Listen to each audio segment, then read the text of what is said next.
जब बच्चा उर्दू लिखनी शुरू करता है और इंग्लिश शुरू करता है तो किस तरह की लिखता है, ठीक है, ये आप देखेंगे आज की वीडियो में। बिस्मिल्लाहिर्रहमानिर्रहीम, अस्सलाम वालेकुम, वेलकम टू माय चैनल। मैं हूँ फ़रा। तकरीबन 20 ईयर्स तक मैं डिफरेंट स्कूल्स में टीच करती रही हूँ। फिर जब मुझे काफ़ी हद तक एजुकेशन सिस्टम की समझ आ गई तो फिर मैंने छोड़ दिया स्कूल्स को और मैंने अपने बच्चों को भी स्कूल से उठा लिया। अब मैं उनको खुद ही घर पे ही पढ़ाती हूँ। जो जो उनके लिए मैं सर्च करती हूँ, चीज़ें सीख रही हूँ, वो मैं इस चैनल पे आपके साथ शेयर करती हूँ। जो लोग इंटरेस्टेड हो मेरे इस जर्नी में ज़रूर सब्सक्राइब करें, रेड बटन पे क्लिक करें और बेल आइकन पे भी क्लिक करें। अपने बच्चे बताएं आपके बच्चे कितने हैं, क्या क्या उम्र है उनकी और उनको क्या क्या प्रॉब्लम्स फेस करनी पड़ रही हैं उर्दू और इंग्लिश में और पढ़ाई में। चलो जी, अब ये है मोहम्मद अरीब साहब जो कि लिख रहे हैं। इसके उर्दू रीडिंग के वीडियोस आप देख चुके हैं ऑलरेडी भी। और अब मैंने इसके लिए ये वर्कशीट बनाई थी जिसमें इसने पिक्चर्स को देख के ना उनके नाम लिखने हैं, खुद से सोच सोच के ना, साउंड्स के साथ सोच सोच के उनको ब्लेंड करके लिखना है।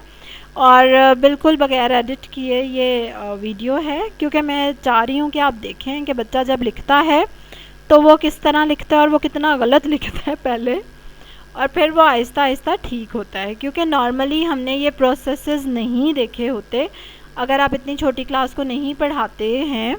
और जैसे अब आप अपने बच्चों को घर पे पढ़ाएंगे तो हो सकता है आपको आइडिया ना हो, क्योंकि नॉर्मली हमें लगता है कि बस हमने बच्चे को चीज़ बताई है ना तो अब ये फ़ौरन से हमें करके दिखा दे, और ऐसा नहीं होता। ठीक है, ऐसा नहीं होता। बच्चा उसको काफ़ी बार गलत लिखता है फिर सही करके दिखाता है। और इंटरनेट पे जब कोई चीज़ हम सर्च कर रहे होते हैं और हमें वीडियोस मिलती हैं और उसमें हम देख रहे होते हैं कि बच्चा फटाफट लिख के दिखा रहा है या फटाफट पढ़ के सुना रहा है, तो वह ऐसा नहीं होता कि वो फ़ौरन से बच्चे ने वो कर दिया काम। उसके पीछे काफ़ी मेहनत लगी होती है, उस बच्चे को काफ़ी उसने गलतियाँ की होती हैं। लेकिन हम जैसे लोग, मेरे जैसे भी, वो फ़ौरन से समझते हैं कि हाय इनका बच्चा देखो कर रहा है और मेरा नहीं कर रहा।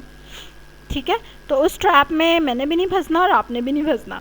और इसलिए मेरी कोशिश है कि मैं प्रोसेस भी पूरा दिखाऊं कि ऐसे नहीं सीखता बच्चा जैसे हमारे दिमागों में है। ठीक है, मतलब मेरे खुद दिमाग में यही था ना, मैं इतनी देर टीचिंग इसी दिमाग के साथ करती रही हूँ कि ठीक है भाई बच्चे को आ जाए, अगले दिन ही चीज़ आ जाए।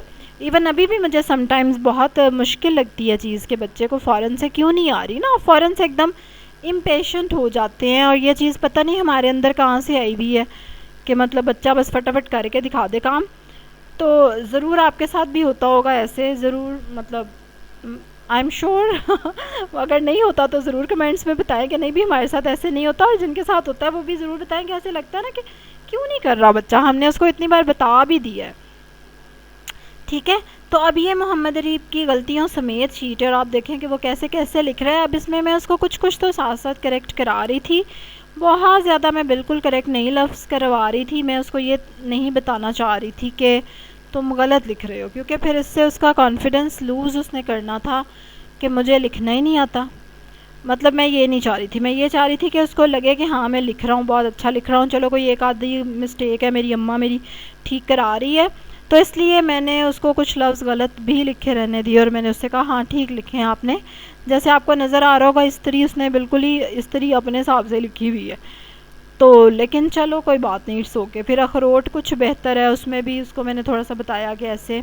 अब उर्दू में यही इशू है कि उसको साउंड्स के साथ याद तो आ गया कि अच्छा जी अब अखरोट में खे आना है, लेकिन अब खे की आधी शक्ल आनी है, खे ने रे के साथ जुड़ना भी है, फिर वाओ ने रे के साथ नहीं जुड़ना।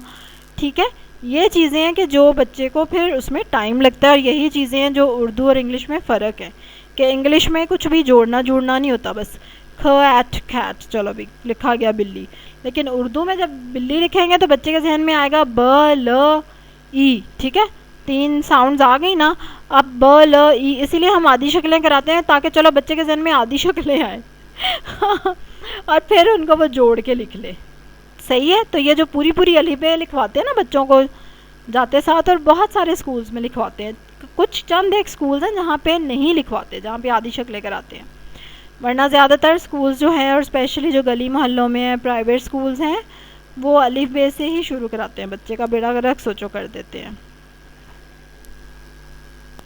और ये देखें अब ये कर रहा है इंग्लिश की शीट और इसमें डायग्राफ ऊ डबल ओ जो है ना वो वाले वर्ड्स यूज़ कर रहा है, लिख रहा है वो हुक शूट मून।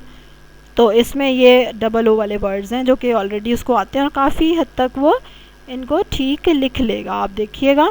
और इतनी ज़्यादा उसको इसमें प्रॉब्लम नहीं आएगी, लेकिन फिर भी उसको एक तो ये लफ्ज़ उल्टे भी बड़े लिखता है, मतलब टी है ना तो टी पूरा उल्टा लिख देगा विच इज़ वेरी फ़नी। लेकिन खैर मैं उसको साथ साथ थोड़ा थोड़ा करेक्ट कराती रहती हूँ।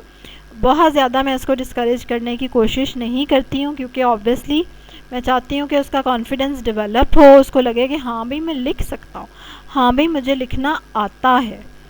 तो इसलिए फिर इस तरह से आहिस्ता आहिस्ता बच्चे को काम कराना पड़ता है, ताकि वो उसका अपने ऊपर कॉन्फिडेंस भी बिल्ड हो।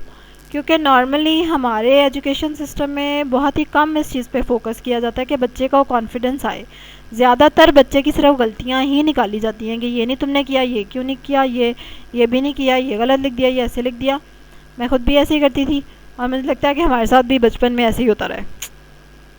ठीक है, चलें जी, इस वीडियो को मैं अब यहीं पे ख़त्म करती हूँ। और इसको ज़रूर आप रिवाइंड करके भी देखें दोबारा, क्योंकि अब आप अपने बच्चों को घर पे काम कराएंगे तो बिल्कुल ये नहीं सोचना कि वो फ़ौरन क्यों नहीं लिख रहे। और फिर आपके दिल में ये ख्याल भी आ सकता है कि हाय, अगर स्कूल जा रहे होते तो शायद अच्छा लिख लेते और जल्दी लिखना सीख लेते, और मुझे नहीं शायद लिखवाना आ रहा। ये नहीं मैं चाहती कि आपके जहन में आए। ठीक है, यू मस्ट बी कॉन्फिडेंट।